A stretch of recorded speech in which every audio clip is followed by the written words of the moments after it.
자, 이적시장 요약을 해볼 텐데, 자, 오늘은 8월 15일 대한민국 건국사 80주년이라서 태극기를 둘러쓰고 녹화를 한다는 점 양해 바라고요. 마티치가 FA로 계약 해지를 당했다고 합니다. 네바냐 마티치 같은 경우에는 첼시에서 나갈 때도 유니폼에서 먼저 유출이 발생을 해가지고 그래서 이적이 공식화가 된 좀 웃긴 에피소드가 있는 인물인데요. 스타드 렌에서도 이제 잡음이 있었어요. 그때도 퇴업을 하셔가지고 35살이라는 베테랑이 그래서 리옹으로 가는 과정에 있어서도 문제가 있었는데 근데 계약 해지가 됐다? 아직은 뭐 별다른 잡음이 나온 적은 한 번도 없긴 하지만 뭐 싸웠나 얘네? 약간 이런 생각이 살짝 드는 기분이 있고요. 제이콜 램지가 뉴캐슬로 가게 됐습니다. 4천만 파운드고 온스테인이 말하기로는 뉴캐슬이 램지 이적료에 합의를 했다. 3,900만 파운드 플러스 500만 파운드. 에드워는 달성이 어렵다. 메디컬을 하러 가는 중이다. 근데 키스다우니가 말하기로는 3,900만 파운드 플러스 400만 파운드다. 근데 로마노가 말하기로는 4천만 파운드다. 얘기가 다 달라가지고 뭐 좀 기다려 봐야 될 것 같긴 하지만 일단 저는 키스다우니 쪽을 믿어보긴 해보겠습니다. 뉴캐슬이다 보니까 아무래도. 그리고 온스테인이 말하기로는 브랜트포드가 당고 와타라 영입 합의가 됐다고 하는데요. 이걸 여기서 말한 이유는 뉴캐슬에 애초에 위사를 데려오려고 한다면 브랜트포드 측에서 당고 와타라가 영입이 되어야만 한다라는 이슈가 있었기 때문에 이러면 요한 위사 진짜 오겠구나. 얼마 안 걸린다. 뭐 이런 생각을 또 해볼 수가 있을 것 같고요. 자, 그리고 제임스 메가티가 노팅엄으로 2,200만 파운드 플러스 800만 파운드의 이적료로 이적을 완료한다고 합니다. 그리고 다음은 프리미어리그 긴급 패치 내용인데요. 자, 립튼이라는 기자가 보도를 한 내용이고요. 박스한 파울을 더 엄격하게 판정할 것이며 PK가 2로서 더 많아질 수 있고 드리블러에게 더 유리하게 패치를 시켰다고 합니다. 이렇게 된다고 한다면 첼시에서는 기튼스, 맨시티에서는 도쿠, 사비오, 리버풀에서는 비르츠가 또 드리블이 굉장히 능하기도 하고 메뉴에서는 후네 은베버 같은 선수들, 그런 이선 자원들, 드리블러들, 공을 갖고 잘 노는 선수들에 관한 유리한 조항이 추가가 됐고요. 그리고 구두 경고는 한 번이 최대. 그전에는 사실 구두 경고가 그냥 주심이 재량껏 주는 느낌이 강했거든요. 그냥 강도가 그렇게 심하지 않다 하면은 너 그거 진짜 절대 하지마, 절대 하지마 이런 식으로 가다가 진짜 실제 경고까지 나가는 형태로 갔었는데 이제는 구두 경고가 한 번이 최대라고 합니다. 그리고 반자동 도입 작년 겨울 아니 작년 11월 뭐 10월 이때까지 도입이 된다라는 얘기가 분명히 있었음에도 불구하고 밀려졌던 이 반자동 시스템이 드디어 공식화가 됐고요. 그리고 선수가 머리 부상을 입으면 바로 뇌진탕 프로토콜이라고 하죠. 의료진 투입이 되는 룰이 추가가 됐다고 합니다. 이거는 뭐 주심의 지시, 손짓 이런 거 필요 없이 그냥 머리 부상 당했다 그냥 바로 출동 이렇게 간다고 합니다. 그리고 추가로 나온 거는 더 타임즈에서 나왔었는데요. 프리미어리그 심판들이 세트피스 상황에서 잡아끄는 행위를 좀 더 엄격히 단속하기로 했다고 합니다. 자, 쿠쿠렐라의 한이 좀 풀릴 수 있을 것 같다라는 생각이 들어요. 자, 일단 세트피스 상황에서 상대를 붙잡는 행위에 관해서 엄격히 단속할 예정인데 양팔로 상대를 붙잡거나 공의 한이 상대를 주시하며 공격수의 움직임을 방해하는 경우 파울이 선언되며 페널티 박스 안에서 발생하면 페널티킥이 주어진다. 페널티 판정은 계속해서 VAR 확인을 거칠 것이다 라고도 나와있고 그래서 페널티 판정을 주는 것에 관해서 허들이 낮아진 만큼 기준이 좀 더 후해진 만큼 확실하게 VAR 확인만 하겠다. 이걸 통해서만 찍겠다 라고 얘기를 했고요. VAR 확인에 관한 빈도가 늘어날 것으로 보아 경기 시간이 좀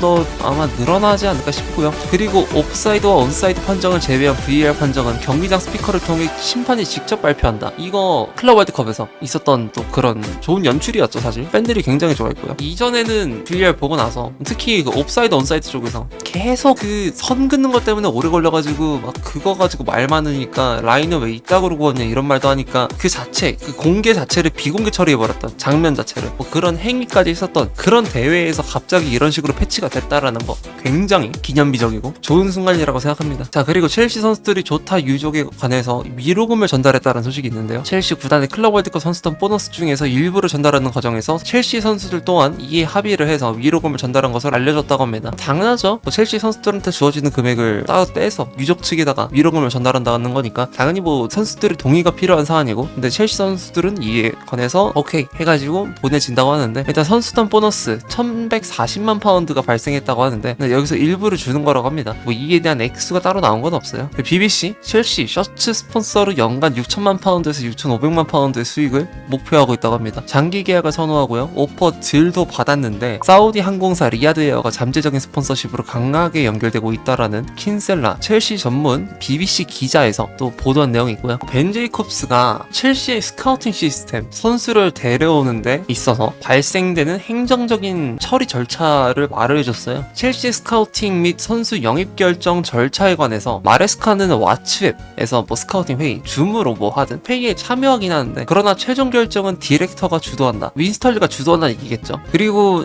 구단주가 거부권을 행사하는 방식으로 협력하여 이루어진다고 합니다. 다 좋게 이루어지다가도 구단주가 봤을 때 야 이거 돈 안 될 것 같은데? 야 이거 좀 애매하지 않냐? 이렇게 돼버리면은 기각될 수 있다라는 거. 슈퍼 방장권이 있다는 얘기죠. 사실 우리가 이 구단의 운영체계 그리고 뭐 어떤 식으로 누가 어떤 권한까지 다 맡고 있는지 이런 거는 구체화가 되지가 않아가지고 사람들이 잘 몰라 하기도 하고, 게다가 위르겐 클럽 같이 모든 걸 다지고 있는 사람 같은 경우에는 혼자서 독단적으로 모든 걸 결정할 거라는 팬들의 생각, 그리고 마레스카처럼 헤드코치에 불과해버리면은 그냥 선수 주는 대로 쓰는 그런 따까리 아니야? 약간 이런 식으로 생각하는 사람도 있지만, 근데 이렇게 구조가 딱 나와버리면 마레스카도 최소한의 의사 결정권에 관해서는 권한이 있긴 하지만 절대적인 영향 자체는 디렉터랑 구단주가 확실히 쥐고 있는 정도가 맞구나 라고 우리가 알 수 있게 되면서 내부위원회에서도 좀 더 자세한 추측이 가능해 보이고요. 그리고 첼시는 가르나초와 개인 합의에 도달하는 데 성공했다고 하지만 4천만 파운드의 거래만 고집하는 중이라고 합니다. 그래서 많은 전문가들 속에서도 제가 전에 말했던 것처럼 가르나초의 딜이 역시나 똑같이 개인 합의까지는 빠르게 도달하겠지만 그 다음에 이적료를 맞추는 과정에서 오래 걸릴 것이다 라는 관측이 나오고 있고요. 그러니까 온스테인 독점, 노팅엄은 3,750만 파운드의 오마리 허친스 영입하는 과정에 있다. 이게 뭔 상관이길래 여기다가 적어 놓으셨죠? 라고 할 수 있는데요. 상관이 없을 수가 없습니다. 왜냐면 허친스는 첼시가 입스위치 타운한테 판매를 했을 때 2,500만 파운드에 25%의 세론을 붙인 걸로 기억하거든요. 이 25%의 세론으로 수수료를 받을 수 있는 거기 때문에, 그래서 중요한 소식이었고, 자, 로마노 바이어는 은쿤쿠에 언제나 관심이 있었고 에이전트와 좋은 관계를 유지 중, 여러 구단이 문의했다. 아직까지는 뭐 은쿤쿠 건에 관해서는 뭐 별다른 진전이나 구체적인 사항 같은 건 나오지 않았는데 이 정도로 계속 시장에선 수요가 있는 편이다 라고 긍정적으로 바라보시면 좋을 것 같고요. 로마노 에제는 구단 측이 토트넘 합류 의사를 명확하게 밝혔다. 사비뉴 딜은 약 6천만 파운드 이상의 오퍼가 필요하다. 맨체스터 시티는 토트넘의 5천만 유로 제안을 거절했고요. 로마노가 파악하기로는 7천만 유로에 약간 못 미치는 개선된 제안 또한 거절했다고 합니다. 이게 한 6천만 파운드쯤일 텐데 맨시티가 좀 더 원하고 있다라는 식인 것 같고요. 그럼 맨시티의 상황은 어떻게 되냐? 잭고원 대장 기자가 말을 합니다. 사비뉴 맨시티에서 자신의 미래 역할에 관한 확신이 없다. 토트넘이 다시 비달 예정이고, 그리고 사비뉴를 판매하게 되면 호드리고를 시도할 거라는 뭐 그런 확신이 좀 전체적으로 있는 가운데, 여기서 잭고원이 말하기로는 호드리고는 레알을 떠나 새로운 도전을 원하고 있는 중이다. 이적에 관해서 확실히 조금은 열려있는 입장이다 라고 잭고원이 보도를 했고, 그리고 피오 토트넘은 에제와 사비뉴 둘 다 원하고 있는데 지금은 에제에게 좀 더 집중하는 중. 왜냐면 당연히 에제는 펠리스한테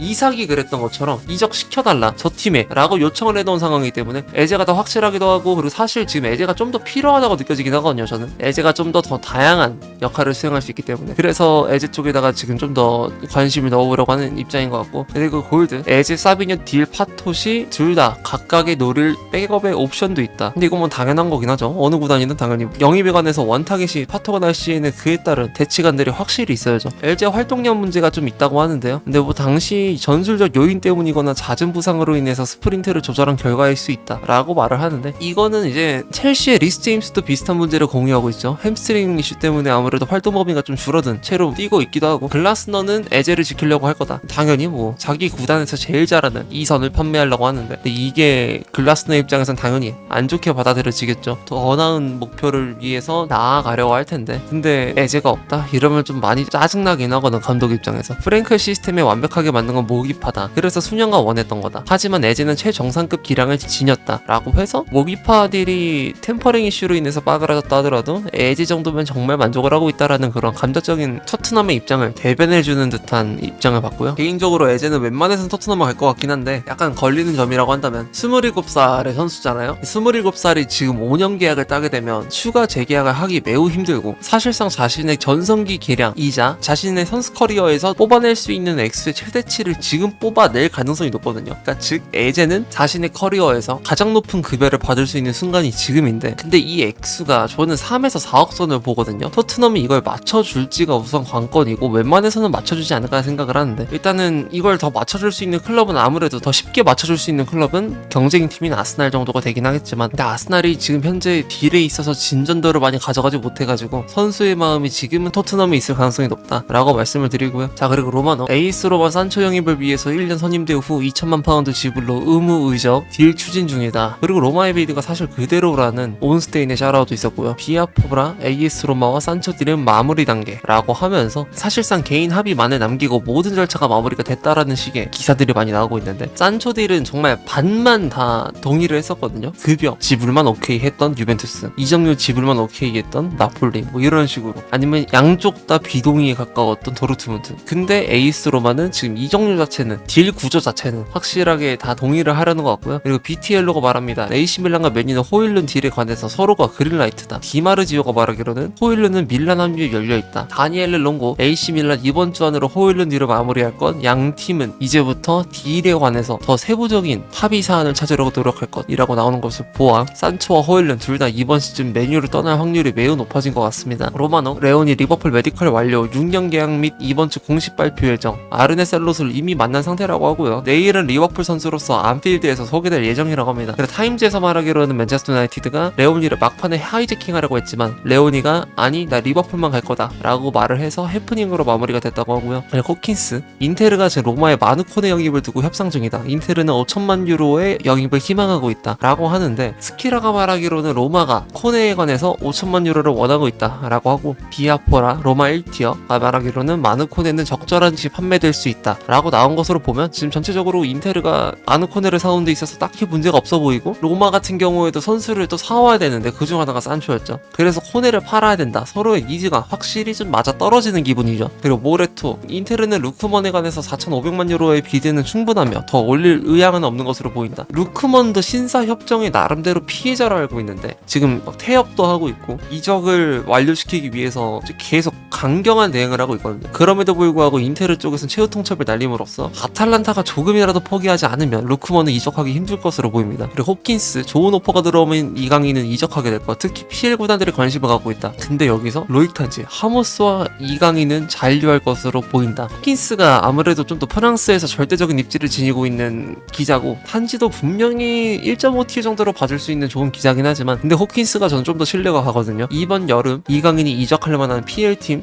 대충 가볍게만 말해보자면 아스톤빌라를 한번 언급해드릴 수가 있을 것 같고, 그리고 아스날 같은 경우에는 은하네리를 재계약했고 다음원을 이번 시즌에 데뷔시킬 확률이 높기 때문에 아무래도 노리지 않을 것 같고요. 그나마 또 노릴 수 있는 팀이 에제디리간에서 진전이 없을 경우 토트넘이 정말 진지하게 한번 뛰어들 수도 있습니다. 진짜 그건 모르는 일이에요. 그리고 여기서 노팅엄 포레스트도 원래 같으면 얘기를 해봤을 텐데, 근데 노팅엄 포레스트 같은 경우는 메가티를 또 데려갔기 때문에 맨발잡이 플레이메이커가 좀 사실상 필요 없어진 기분이고, 아니면 하비 엘리엇이 나가고 살라의 대체자가 필요한 리버풀도 한번 가볍게 언급은 해볼 수 있을 것 같으나, 아직까지는 뭐 전 빌라 말고는 그렇게 큰 가능성이 없어 보이고, 근데 빌라가 이번 시즌에 돈이 없기 때문에 이게 가능하지도 않을 것 같고, 아니면 빌라가 제이콜 램지로 벌어들인 돈을 이강인에게 모두 다 꼬라박는다 라고 한다면 또 가능할 수는 있겠죠. 어쨌든 지금으로서는 그냥 가벼운 추측 말고는 뭔가 할 수 있는 게 없는 게 이강인의 현 상황이고, 최근에 슈퍼컵에서 대단한 존재감을 뽐냈던 거를 보면은 이러면 이강인을 주목하고 있던 팀들의 개수가 늘어났을 수도 있어요. 실제로 스카우팅 같은 경우에는 가벼운 단계로도 많이 주목을 하고 있기 때문에 이강인에 관해서 돈이 없다 하더라도, 이강인에 관해서 큰 관심이 없다 하더라도 어느 순간 임팩트를 보고 나서 그 선수에 관한 관심의 정도가 늘어나는 경우 흔하게 있습니다. 그래서 한 번쯤은 노려볼 수도 있을 것 같고요.